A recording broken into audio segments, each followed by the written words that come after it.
بیوی کے ساتھ پریگننسی کے دوران خوش رہتے ہیں تو پری میچور بچے ہونے کے چانسز کم ہو جاتے ہیں. اور دوسرا، عورت کا جو بلڈ پریشر شوٹ کرتا ہے بچے کے دوران، پھر وہ شوٹ نہیں کرتا، اس کا بلڈ پریشر زیادہ نہیں ہوتا. اور تیسری ریسرچ یہ تھی کہ ایسی مائیں جو پریگننسی میں خوش رہیں ان کے بچے پہلے سال میں نہیں مرتے. اکثر وہ بچے پہلے سال میں مرتے ہیں جن کی مائیں پریگننسی کے دوران ڈپریسڈ رہتی ہیں، پریشان رہتی ہیں. تیسرا point, keep your wife active during the last trimester. جو آخری 3 مہینے ہوتے ہیں حمل کے، اس کو لاسٹ ٹرائیمیسٹر کہتے ہیں. اس میں عورت کو ایکٹیو رہنا چاہیے. اس وقت بیبی کا سائز بھی کافی ہو چکا ہوتا ہے اور موومنٹ کافی مشکل ہو جاتی ہے، پینفل ہو جاتی ہے. مگر عورت کام کرتی رہے، ہلتی جلتی رہے، اس سے پھر نارمل ڈلیوری کے چانسز زیادہ ہو جاتے ہیں. مرد کو چاہیے کہ وہ مختصر سا سمپل سا کھانا بنانا بھی سیکھ لے، اس لیے کہ عورت اگر پریگننٹ ہے تو مے بی کہ وہ کوکنگ نہ کر سکتی ہو، تو ایسے وقت میں انڈے بنا لینا یا کوئی ایسی چیز جس کو انسان کھا کے اپنا وقت گزار لے، باہر کے کھانوں کی ضرورت نہ پڑے، یہ بھی ایک اچھی بات ہے.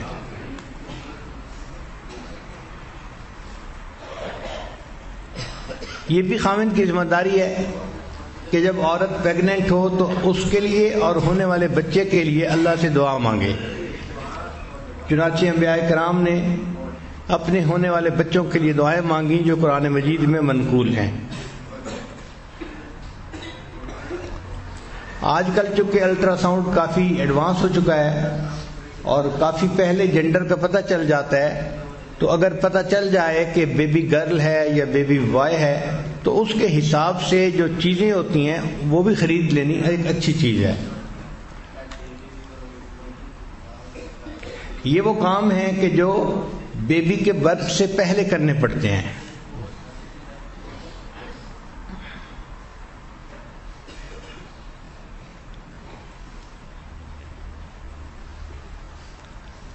اس کیفیت میں عورت کو کوآپریشن چاہیے ہوتی ہے، عورت کو محبت چاہیے ہوتی ہے، تو عورت کو سپورٹ دینی چاہیے فل، تاکہ اس کو اطمینان ہو ذہنی طور پہ کہ میرا ہسبینڈ میرے ساتھ ہے اور پریگننسی میں کوئی بھی مشکل ہوگی تو اللہ تعالیٰ کی رحمت ہوگی. درد ذہ کی جو تکالیف ہیں بہت زیادہ سوئر ہوتی ہیں، بہت سوئر ہوتی ہیں. اس وقت عورت کی یہ کیفیت ہوتی ہے کہ اس کو فیل ہوتا ہے کہ شاید میری جان ہی نکل جائے گی. وہ درد برداشت کرنا اس کے لیے مشکل ہو جاتا ہے. تو ایسے وقت میں خامند کا اس کو تسلی دینا، اچھے بول بولنا، یہ اس کے لیے سکون کا باعث بنتا ہے. قرآن مجید میں بی بی مریم کے بچے کی ولادت کا واقعہ ہے. تو ان کو جب درد ذہ ہو رہی تھی تو ان کی ڈپریشن کی یہ کیفیت تھی کہ وہ کہنے لگیں یا لیتنی مت قبل ھذا وکنت نسیا منسیا، اے کاش کہ میں اس سے پہلے مر جاتی اور کوئی بھولی بسری چیز ہوتی، میرا وجود ہی ختم ہو چکا ہوتا. اب اس ڈپریشن میں سے بندہ کیسے باہر نکلے؟ یہ ایک عجیب بات تھی. چنانچہ رب کریم نے انہیں بتایا کہ یہ آپ کے قریب جو کھجور کا درخت ہے نا، آپ اس کو ہلائیے اور اس میں سے جو کھجوریں گریں گی وہ کھجوریں کھائیے، پانی پیجیے اور اپنے بچے سے محبت کا اظہار کیجیے. اس کو وہ کر رہی ہے ہی نہیں، اس کو دیکھ کے آنکھوں کی ٹھنڈک بنائیے. تو 3 کام قرآن پاک نے کہے. اب عام عقل حیران ہوتی ہے کہ بھئی ولادت کا وقت ہے تو اس وقت تو اس کو کہتے ہیں کہ بھئی تم گھی پی لو، فلاں پی لو کہ بچے کی ولادت آسان ہو جائے گی، اور شریعت کہتی ہے کھجوریں کھاؤ. کیا تک بنتا ہے بھئی کھجوریں کھانے کا؟ آج سائنس نے اس بات کو ریسرچ کر کے ثابت کر دیا کہ قرآن پاک میں 1500 سال پہلے جو کہا گیا تھا وہ 100% ٹھیک تھا. اس لیے کہ اس وقت عورت ڈپریشن میں ہوتی ہے، اور ڈپریشن سے نکلنے کے لیے اس کے برین کو خوراک چاہیے، اور برین کی جو خوراک ہے وہ شوگر ہے. برین کی خوراک وہ پروٹین نہیں ہے یا کوئی اور چیز نہیں ہے، وہ شوگر ہے، کاربوہائیڈریٹس ہیں، اور جو کھجور ہے یہ صرف کاربوہائیڈریٹس ہے. اس لیے جب بی بی مریم نے کھجوریں کھائیں تو وہ پوری کی پوری غذا ان کے برین کو ملی، اور جب برین ڈپریشن سے نکلا تو بیبی بھی آسانی سے ہو گیا. تو اس وقت میں میٹھی چیز کا کھانا بھی ولادت میں سہولت کا سبب بنتا ہے. ایک صحابی نے اپنی والدہ کو گرمی کے موسم میں اپنے کندھے پہ اٹھا کے اس طرح حج کا طواف کروایا کہ ان کے اپنے پاؤں کے نیچے جوتی بھی نہیں تھی، تو نیچے سخت گرم پتھر تھے، پاؤں جل رہے تھے اور پاؤں میں چھالے بن گئے تھے. پھر وہ نبی علیہ السلام کی خدمت میں حاضر ہوئے. اے اللہ کے حبیب صلی اللہ علیہ وسلم، میں نے اپنی والدہ کو اپنی کمر پہ اٹھا کے اس طرح حج کروایا ہے کہ میرے پاؤں میں جوتی بھی نہیں تھی، سخت گرمی میں تکلیف اٹھا کے میرے پاؤں میں چھالے بن گئے، میں چلنے کے قابل نہیں رہا. اے اللہ کے حبیب صلی اللہ علیہ وسلم، کیا میں نے اپنی والدہ کا حق ادا کر دیا ہے؟ تو نبی علیہ السلام نے جواب میں فرمایا کہ جب تمہاری ولادت کا وقت تھا اس وقت تمہاری والدہ کو جو دردیں اٹھ رہی تھیں، ہو سکتا ہے کسی ایک درد کا بدلہ تم نے ادا کر دیا ہو. اور والدہ کے اوپر تو اس وقت کیا کیفیت ہوتی ہے یہ ماں ہی جانتی ہے. بچے کی ولادت کے وقت اس کے بس میں نہیں ہوتا، اسی لیے جو ہے اس کو اس وقت سمپتھی کی ضرورت ہوتی ہے. مردوں کو کیا پتہ کہ عورت کے ساتھ کیا گزرتی ہے.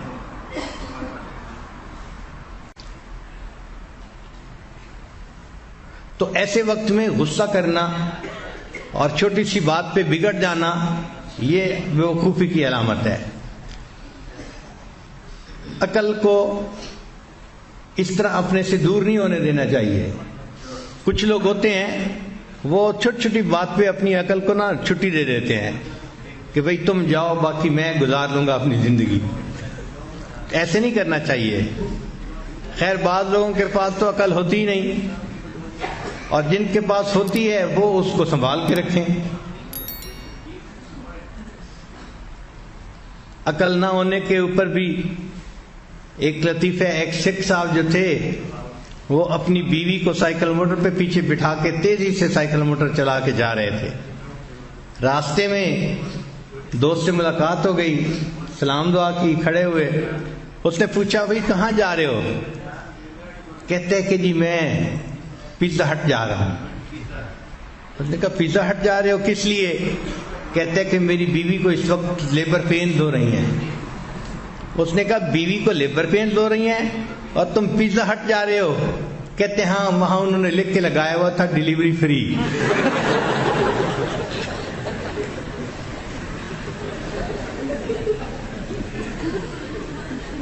تو کئی لوگ عقل سے ہی فارغ ہوتے ہیں، اور جن کو اللہ نے عطا کرے وہ عقل کو اپنے سے رخصت نہ ہونے دے ایسے موقع پہ. خاص طور پر جب بیبی ہو جاتا ہے تو اس کے جو پہلے 6 مہینے ہوتے ہیں، آپ یوں سمجھ لیں جو پہلا چلہ ہوتا ہے وہ بڑا اہم ہوتا ہے والدہ کے لیے. اس پہلے 6 ویکس میں ہسبینڈ کو چاہیے کہ اپنی بیوی کو فل سپورٹ دے. اگر ہو سکے کہ میاں بیوی دونوں اکیلے ہیں اور قریب کوئی اور رشتہ دار بھی نہیں، بہن بھائی جیسے ہوتے ہیں، ماں ہوتی ہے، تو پھر خاوند کو چاہیے کہ وہ اپنے دفتر سے چھٹی لے لے 1.5 مہینے کے لیے، فرسٹ 6 ویکس کے لیے. Take time off from work. اس لیے کہ اکثر عورتوں کو پوسٹ برتھ ڈپریشن ہوتی ہے، یعنی جب بچے کی ڈیلیوری ہو جاتی ہے، جیسے بچے کی پریگنینسی ہوئی تھی اور جسم میں چینجز تھیں، اب جب بچے کی ڈیلیوری ہو گئی تو باڈی میں دوبارہ پھر چینجز آتی ہیں، اور ان چینجز کی وجہ سے عورت ڈپریشن کا شکار ہو جاتی ہے. یہ پوسٹ برتھ ڈپریشن بہت عام ہے، اور ریسرچ یہ بتاتی ہے کہ اس وقت میں عورت کی یہ حالت ہوتی ہے کہ کئی مرتبہ اس کا دل کرتا ہے کہ میں اپنے بچے کو قتل ہی کر دوں. ہم نے پہلے یہ چیز کتابوں میں پڑھی تھی، پھر بعد میں ایک بچی تھی، عالمہ تھی، اس کے ہاں بچی کی ولادت ہوئی تو وہ مجھ سے یہ بات پوچھا کرتی تھی فون پہ کہ حضرت میری ایسی کیفیت ہے کہ بچی تھوڑا بہت روتی ہے، میرا دل کرتا ہے میں اس کو کل کر دوں. اس سے مجھے اندازہ ہوا کہ واقعی عورت کے اندر یہ ڈپریشن اتنا سوئر بھی ہو سکتا ہے.